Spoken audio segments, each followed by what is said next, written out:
So Sydney Sweeney's interview with GQ is still going viral. It was all over X this weekend. People making memes, people dissecting Sweeney's conduct in the interview, the interviewer's conduct.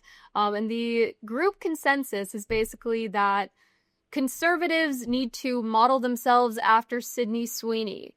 That Sydney Sweeney's enormous brain is something that we could learn from. But I want to rewatch the salient portion of the interview so we can remember exactly what went down, which is basically, for 2 minutes, the interviewer baiting Sydney Sweeney into saying something clippable, something that was going to, ignite controversy in the headlines, something that was political. And Sydney Sweeney just declines to do that in the best way possible.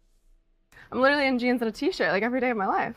Jeans are uncontroversial. Jeans are awesome. Yeah, I like your jeans. You look great in your jeans. I think I know how you're going to answer this, but I'm going to ask anyway. I mean, the president tweeted about the jeans ad, or Truth Socialed about the jeans ad, and that just seems to me like a very crazy moment for anyone, and I wondered what that was like. It was surreal. It was surreal. Mm-hmm. And it would be totally human. I would probably feel like thankful that somebody had my back in public, and conveniently some very powerful people had my back in public. And I wondered if you felt that way.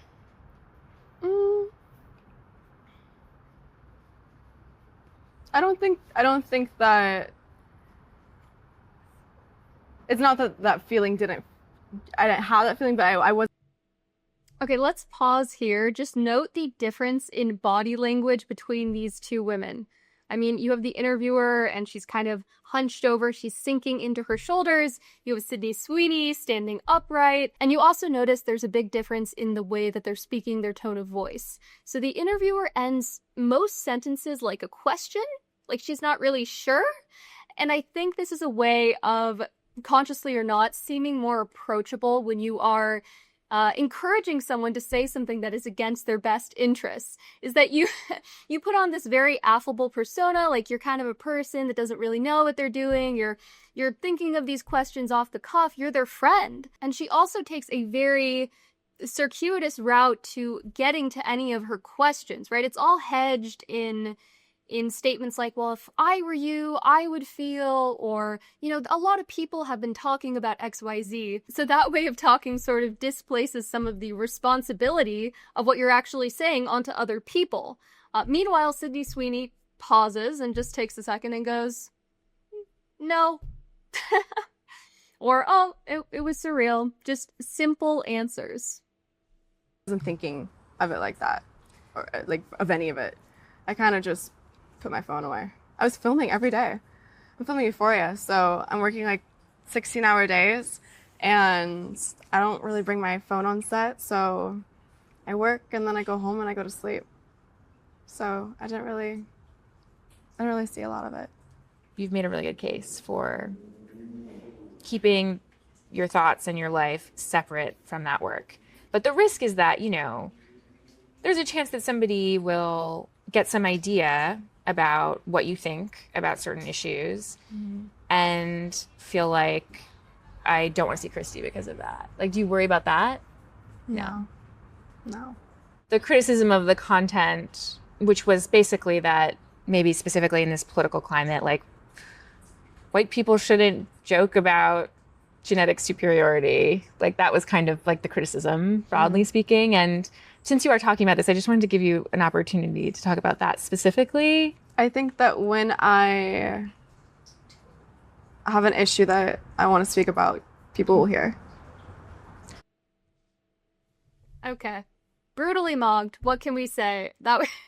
It's so funny that the interviewer frames it as an opportunity. Hey, I just want to give you the opportunity to say something that half the country's going to hate, that half of the people more than half, 80%, 90% of the people you're working with in Hollywood are going to hate. Just an opportunity to kind of tank your career. Aren't I generous for giving you that? I don't know if Sydney Sweeney is just naturally confident and savvy to what's going on, or she's had really good PR training, but either way, it is definitely a masterclass in how to conduct yourself in a semi-hostile interview. I wouldn't call it hostile. I think there's thinly veiled hostility here. But with that out of the way, let's look at some of the reactions. Pause some reviews. 1, the ad wasn't promoting white supremacy. It was a joke about Sydney Sweeney having good genes because she's attractive. Yeah, Sydney Sweeney is naturally endowed, as I said, with a giant brain. Number 2, the people pretending to be mad about it don't genuinely believe it was promoting white supremacy. They're just trying to turn someone into their villain of the week so they can jump on the bandwagon of condemning them and virtue signal like we've seen them do over and over for the past 20 years. Yeah, and even if Sydney Sweeney were to apologize, it would not help the situation.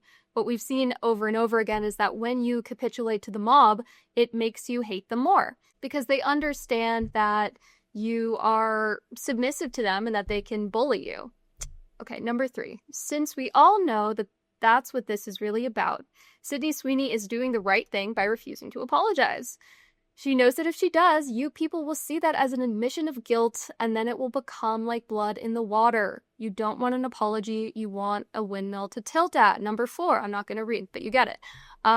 Yeah, I think that's a pretty good summary of what's going on here. So now we can move on to the funnier reactions. And Wokeness says, this perfectly encapsulates the force driving 99% of the Sydney Sweeney backlash. And it is what appears to be a morbidly obese woman flipping the bird at Sydney Sweeney's ad. Morbidly obese and bald, that's a tough combination, but I think this is a great, I think this picture is a great advertisement for the slogan. Like, yeah, Sydney Sweeney has great genes. But I think, yes, a lot of the backlash is just women who are insecure or a little bit homely or a lot of bit homely and are having a negative reaction, a very visceral, emotional reaction to this blonde, white, blue-eyed lady with big boobs calling herself attractive because, you know, she is. And for years, there's been this campaign to shift the beauty standard, which really just means find me more attractive. Like, I'm sure this lady would say, you know, we really need to shift the beauty standard to appreciate rotund women without hair. That would be a really anti-colonial project. Average Eastern European couple. Yeah. I mean, I haven't been to Eastern Europe. I can't really comment, but I'm gonna leave you guys to decipher that one. Okay. Communism is when you collectively pretend the first woman is more attractive than the second woman. And yeah, for those of you who are not familiar with history, I'll educate you really quickly. Stalin actually threw all the women with double Ds in the gulag. So there's precedent here. This is a scary time we're living in. I fear for Sydney Sweeney's safety, and I would encourage her not to go to New York City because who knows what could happen there. But this is kind of mean. I mean, this is a photo of Zohran Mamdani's wife.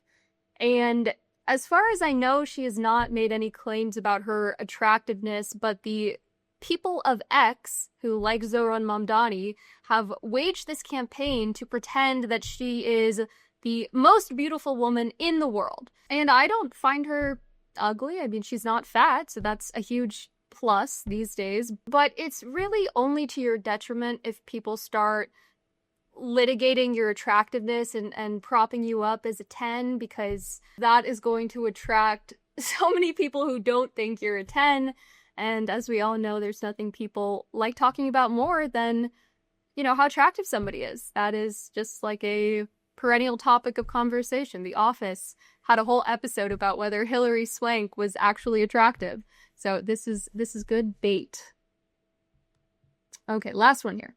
That Sydney Sweeney interview was hilarious. Karen versus Chad. I have great genes. You mean great genes, right? You mean great genes, right? Okay. This is good because it captures the very subtle shift in expression from Sydney Sweeney. She has a good poker face, but her mouth just like slightly turns down, and you can tell that she's aware that the interviewer is trying to get her to say something disadvantageous. But this is also a good example, as people have noted, of the Gen Z stare versus the millennial smirk. And as a member of Gen Z, I do stare and I do find the smirk pretty annoying and off-putting. But let me know what you think of the Sydney Sweeney interview and all the memes in the comment section below. Give this video a like and subscribe, and I will see you in the next one.